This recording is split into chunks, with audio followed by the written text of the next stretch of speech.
Once upon a time, a cave lived under the ground, as caves are in the habit of doing. One day, though, the cave heard the sun calling, "Come up into the light. Come and see me shine." The cave said, "I don't know what you mean. There isn't anything but darkness." Finally, the cave was persuaded to venture forth. Don't ask me how, it's a fable. Just go with me on this, okay? He was amazed. Light everywhere and not a speck of darkness anywhere. And he felt warm and happy.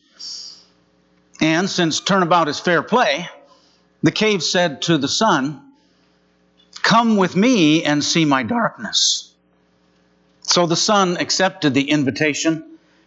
And as it entered the cave, it said, "Now, show me your darkness." But there was no darkness. Where the light goes, it expels darkness.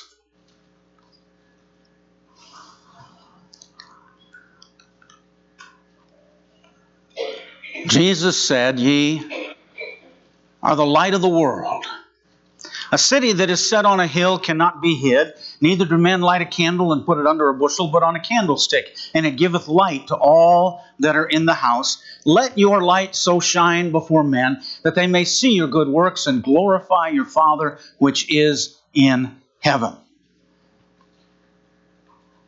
1 Corinthians chapter 6 and verse 20 says, "For ye are bought with a price. Therefore glorify God in your body," King James Version, "and in your spirit, which are God's." If we blend with the darkness, if we hide in a dark corner, we are failing to shine as lights.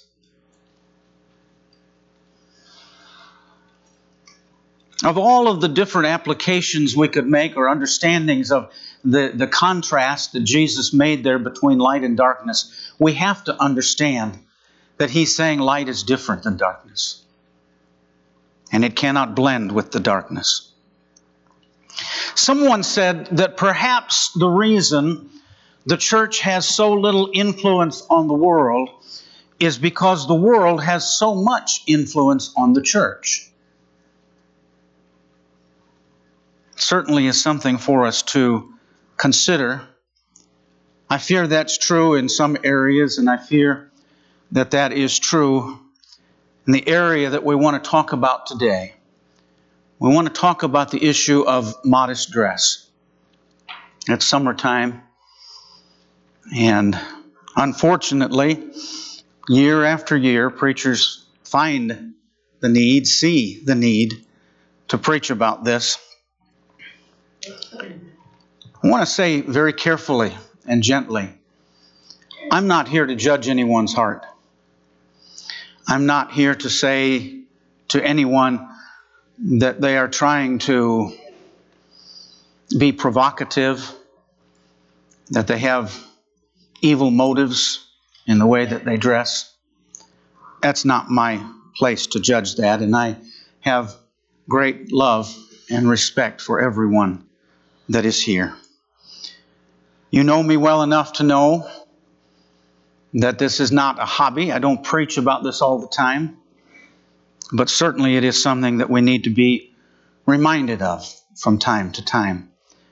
Because we are called to shine as lights in the world. Because we are called to glorify God in our body and in our spirit, which belong to God because He bought them with a price. Because we are commanded not to be conformed to this world, but be transformed by the renewing of your minds. I'm going to look at 3 different passages today, pretty much as you would expect, as reminders.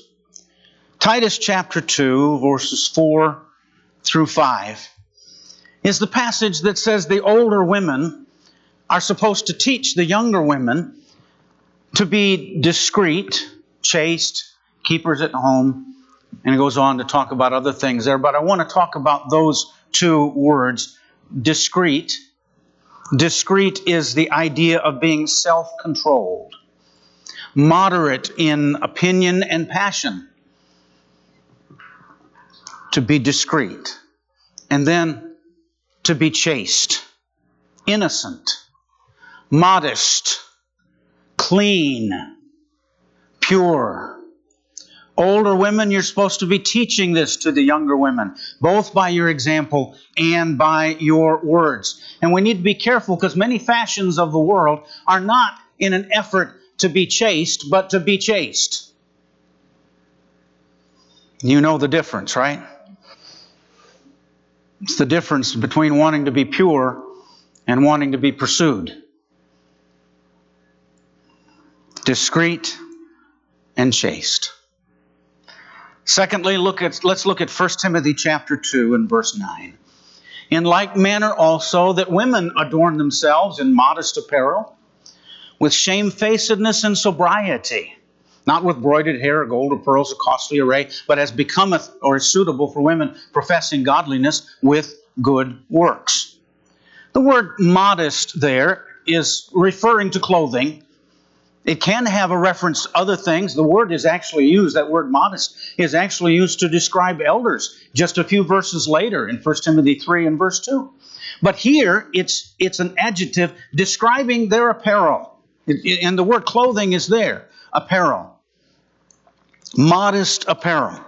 I was doing a crossword puzzle the other day. I try to do those fairly regularly to try to keep some words in my head anyway and don't lose all of them. But there was a clue that said, not showy. 5 letters. M-O-D-E-S-T was the answer.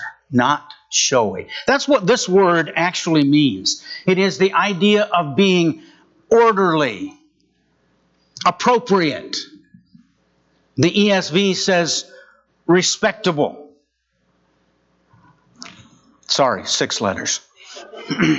I can see people's mind puzzled back there. Preachers don't do math, okay? I can do words. But anyway, I have it right in my text here, 5 letters. Anyway, the word means orderly. It means appropriate, respectable, the ESV says. You don't go to court in a clown outfit. You wouldn't do that. You would know that it was inappropriate. You would know that it would probably get you in trouble. There is that which is orderly and appropriate and respectable. Ladies, you wouldn't go to a wedding wearing a long flowing white gown unless you were the bride, because you would know that's inappropriate. Not showy, not ostentatious, not trying to draw attention to ourselves. There is such a thing in Scripture as appropriate and inappropriate in the way that we dress. And we need to consider that. That's what this word actually means. The second word that I want us to look at here in 1 Timothy 2:9 is that of shamefacedness or shamefastness. Modestly, the New American Standard says modesty. Young's literal translation says there. This is the word that actually gets closest to the idea of what we're talking about today and has application to that. Vines said that shamefastness is that modesty which is fast or rooted in the character. There is a shame, there is a modesty that belongs, that we're supposed to have. Thayer says that this word means a sense of shame or modesty. I'm reminded of Jeremiah chapter 6 that Brother Dean read for us just a little bit ago in verse 15. That talks about people who were not at all ashamed when they had committed abomination. They were not at all ashamed, neither could they blush. I read this quote some weeks back. It said, it used to be that girls blushed when they were ashamed, Now they're ashamed when they blush. And it is true that our world is certainly getting more and more brazen.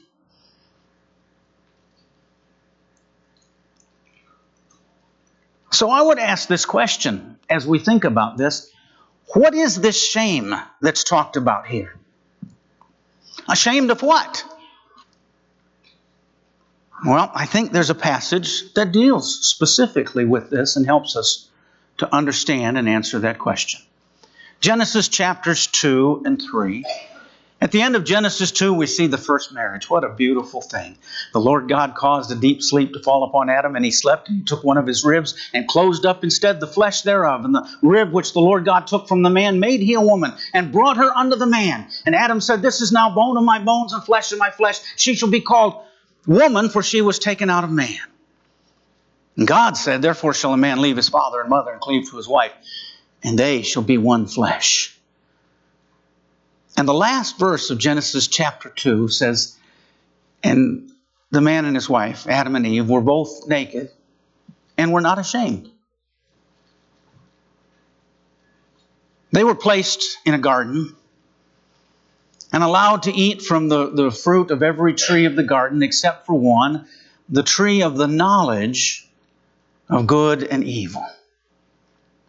And Genesis chapter 3 tells us how Satan deceived the woman and tempted her, and she ate of that fruit and gave to her husband, and he also ate of that fruit. And their eyes were open, the scripture says.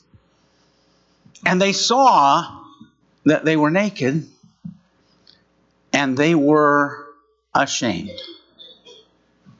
Let's note 5 things about this text very quickly. First of all, this passage has a bearing on modest dress.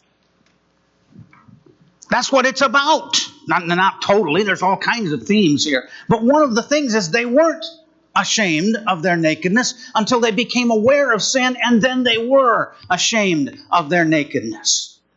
If we want a divine commentary on what kind of shame is being referred to in 1 Peter chapter 2 and verse 9, here it is. Nakedness is a shame in a world of sin. This passage is dealing with that issue, among many, many other things. Let's notice number 2, that this passage helps us to understand that modest dress cannot simply be a matter of fashion or culture. What culture was around for Adam and Eve that made them ashamed? What fashion trend? No, it wasn't anything like that. Somebody says, well, why were they ashamed if it was just them anyway? Well, it wasn't just them. They were interacting regularly with God. And as they became aware of sin, the knowledge of good and evil, they became ashamed of their nakedness. It simply cannot be a matter of fashion or culture decided by our world. For one thing, the fashions of our world don't claim to be modest. So how could we follow the fashions of our world when we're commanded to be modest?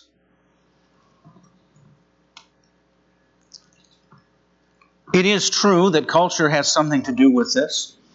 There have been cultures, there have been societies where the demands of modesty were far beyond what God's standard would require. And in such a case, culture can certainly demand more of us in order to shine as lights in that culture, to not appear evil in that culture. But culture and fashion cannot release us from God's standard. It cannot expect us to do less than what God's standard is.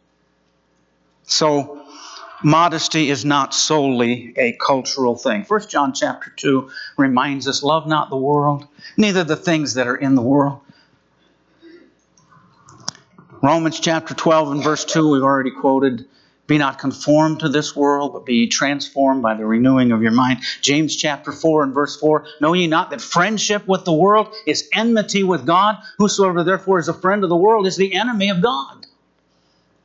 Cannot be just a matter of fashion and culture. Number 3, There was a shame here in nakedness. Nakedness in Scripture does not always mean full nudity. And that is proven by this passage. Here were people that were aware that they were naked, and so they made fig leaves and covered themselves. And then when they heard the voice of God in the garden, Adam says this. Study Genesis chapter 3 carefully. Even after he had covered himself with fig leaves, he said, I knew I was naked and I hid myself. He's still naked, even though he had covered himself partially. The term naked in Scripture, if we look at it and look at how it's used, simply means inadequate clothing. When Jesus was giving the judgment scene in Matthew chapter 25, and he said to those on his right hand, I was naked and you clothed me. The idea is inadequate clothing. That's what that fits. That's the meaning of that. Inadequate clothing. Nakedness does not always mean full nudity. There was an old preacher who said this. He said it tongue-in-cheek. I know there's a lot more to this, but I like the statement. He said, I'd like to know what kind of fruit Adam and Eve ate that made them realize they were naked, because I'd like to pass it around again.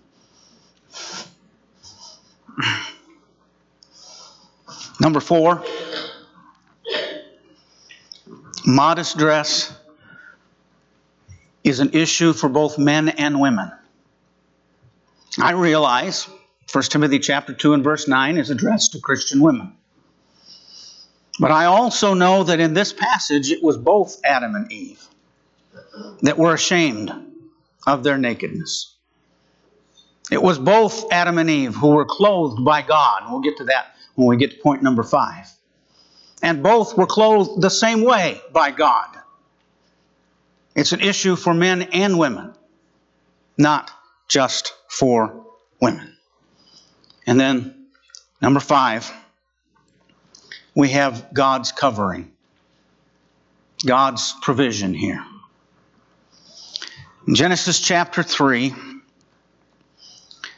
when this was all said and done and the curses were pronounced because of the sin that was committed, the Scripture says that God made them coats of skins and clothed them. They tried to clothe themselves with fig leaves, and it wasn't adequate. They were still naked. God clothed them.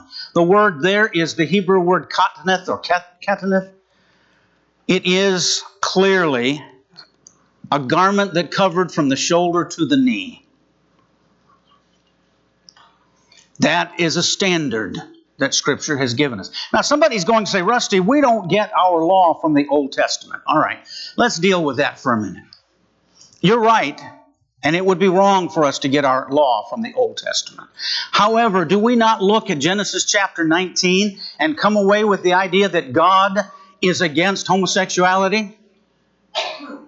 Do we not read Proverbs 6 about these 6 things that the Lord hates? Yea, 7 are an abomination unto him, and one of them is hands that shed innocent blood, and use that as a text against abortion?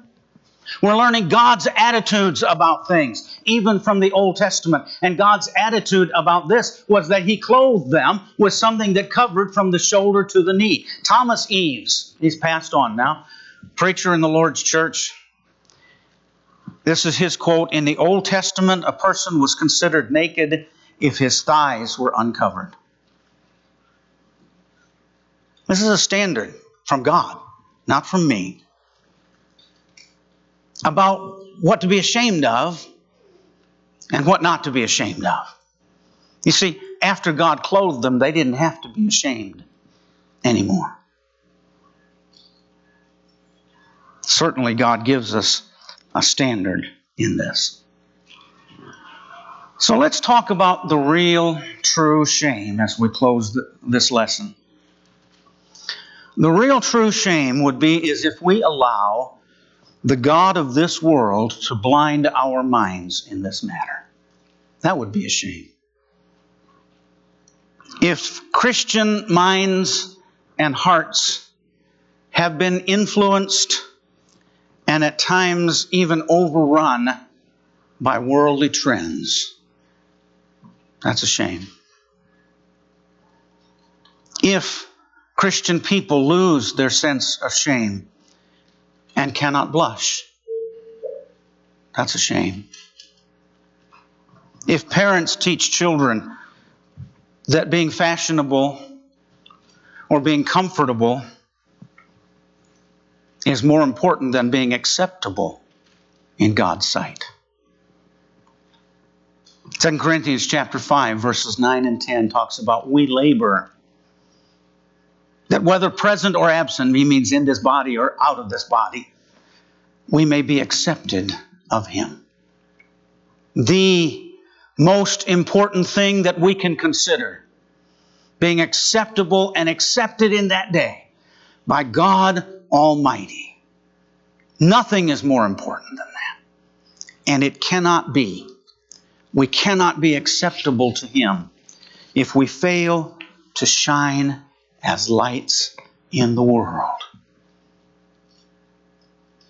If we are conformed to this world, we can overcome. We can shine as lights. We can be different from this world and make a difference in our world for good. We're going to sing an invitation song.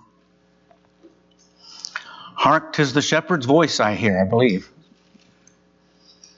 Isn't it marvelous that we have a shepherd? You talk about proper use of the Old Testament. Do we not go to Psalm 23 to find out about our shepherd and the ways that He takes care of us? And the trust that we can have in Him because He takes care of us.